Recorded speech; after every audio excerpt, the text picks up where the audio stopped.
I couldn't, I'd go for auditions, I didn't know what I was doing. I lost work. So it takes a while to get over the shock of what's happened, whether it's success or failure, and how you adjust to that.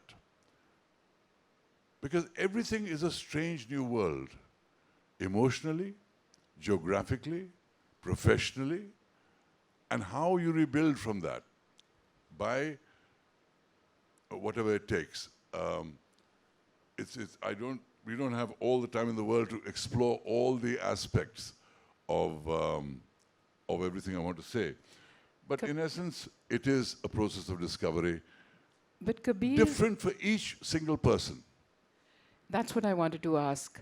The fact that you were able to surmount so much, conquer new worlds, do you think it was your instinct for survival? Or was there something intrinsic in your nature that made you take these risks, travel across many seas? You could have stayed on in Bollywood and done exactly the same thing. So for people in the audiences, I'm sure they want to know what motivated you to take the blows, to keep standing. Is that something which is very Kabir? Or is it just the human survival mechanism that once you're there, you have to swim, you can't sink? You know, I was always very interested in religion because my father came from the Sikh tradition. My mother became the highest ranked Buddhist nun in the world. How that happens is another story, and their relationship is another story.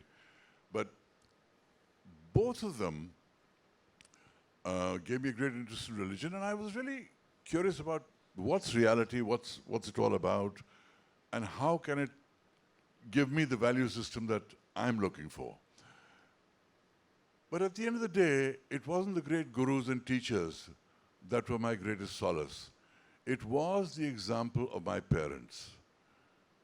Each one was unique, and each one gave me that strength that you say, where did it come from? It came from my parents.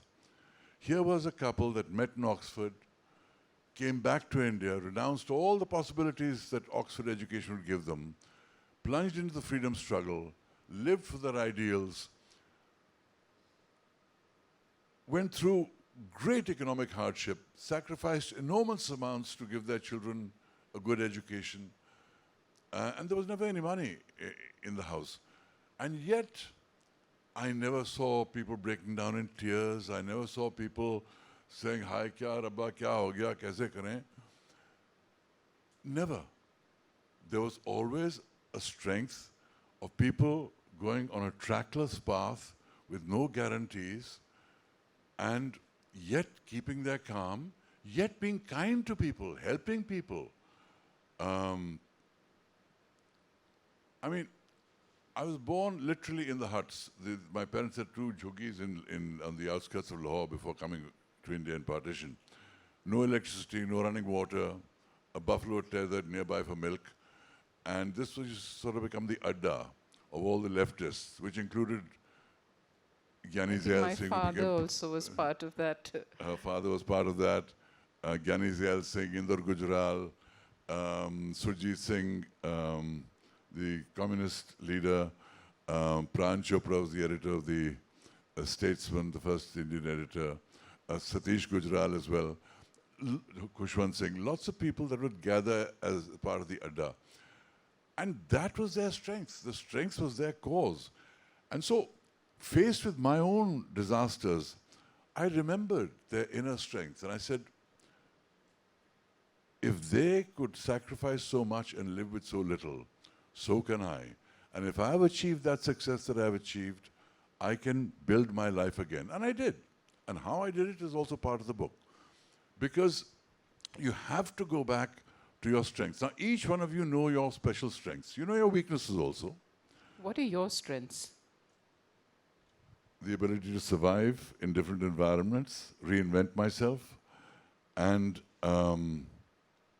not be afraid of trying new things. Because very often when there's success, you want to protect it, you want to be on a safe road. You're invested generally in status quo when you're successful. Yes, yes. And I've always, I don't know, perhaps because of the unusual lives my parents led, I was always inspired to take the path less traveled and see where that took me.